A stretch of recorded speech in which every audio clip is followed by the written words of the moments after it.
le troisième jour, il y eut une noce à Cana de Galilée, et la mère de Jésus était là. Jésus, lui aussi, fut invité à la noce, ainsi que ses disciples. Comme le vin manquait, la mère de Jésus lui dit, « Ils n'ont pas de vin. » Mais Jésus lui répondit, « Que me veux-tu, femme? Mon heure n'est pas encore venue. » Sa mère dit au serviteur, « Quoi qu'il vous dise, faites-le. » Il y avait là 6 jarres de pierre destinées aux purifications des Juifs. Elles contenaient chacune de 2 à 3 mesures. Jésus dit au serviteur, « Remplissez d'eau ces jarres. » Et ils les emplirent jusqu'au bord. Jésus leur dit, « Maintenant puisez et portez-en au maître du repas. » Ils lui emportèrent et il goûta l'eau devenue vin. Il ne savait pas d'où il venait à la différence des serviteurs qui avaient puisé l'eau. Aussi il s'adresse au marié et lui dit, « Tout le monde offre d'abord le bon vin, et lorsque les convives sont gris, le moins bon. Mais toi, tu as gardé le bon vin jusqu'à maintenant. » Tel fut à Cana de Galilée le commencement des miracles de Jésus. Il manifesta sa gloire, et ses disciples crurent en lui. C'est au tout début de l'évangile selon saint Jean, au 2e chapitre, et c'est un évangile pour moi qui est magnifique parce que ça montre une partie très festive et très joyeuse dans les évangiles. Donc ça correspond au premier miracle du Christ. On considère les noces de Cana comme le premier miracle où le Christ transforme l'eau en vin pour que la fête, le mariage continue. Donc Jésus participe à une fête, à la célébration de l'amour entre deux personnes. Il est là pour célébrer un mariage. Et je trouve qu'il y a un certain contraste avec quelquefois le message de sobriété ou de sévérité. On a une représentation parfois de l'Église ou de l'Évangile comme quelque chose de très dur, de très gris, morose. Le premier miracle du Christ, c'est de faire un festin avec des amis en quelque sorte. Donc il y a beaucoup de symboles dans cet évangile. Ça commence le 3e jour. Il y a déjà l'idée de la résurrection avec la transformation de l'eau en vin.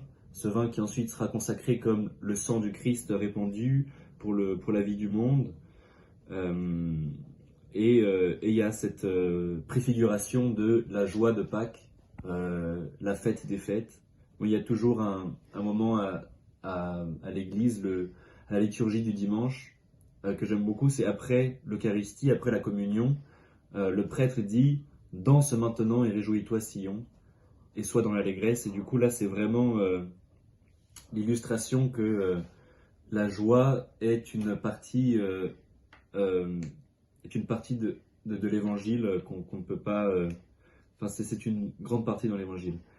Et même l'évangile veut dire bonne nouvelle, et donc une bonne nouvelle, c'est avant tout une nouvelle de joie. Il y a un autre enseignement que je trouve très important et que je trouve qui correspond à... Enfin en tout cas que je pense à intégrer dans la vie, c'est... on voit, Jésus participe à un mariage, et à ce mariage, ils avaient sûrement prévu beaucoup de vin, comme on organise une fête, on prévoit beaucoup de vin. Mais à un moment, le vin vient à manquer. Et je pense que c'est jusqu'au moment où Jésus transforme de l'eau en vin. Je pense que on peut le rapprocher dans la vie au fait que déjà sur Terre, il y a dans notre vie terrestre des joies partout, des plaisirs partout qu'on peut profiter. La création en soi est déjà source de plein de joie, etc. Mais parmi tous ces bonheurs qu'on peut trouver dans la vie de tous les jours, à un moment, ces bonheurs viennent à s'épuiser, comme ce vin, où à un moment, le vin terrestre vient à s'épuiser, et on se retrouve, après avoir trouvé plein de plaisirs tout autour de nous, face à une sorte de vide.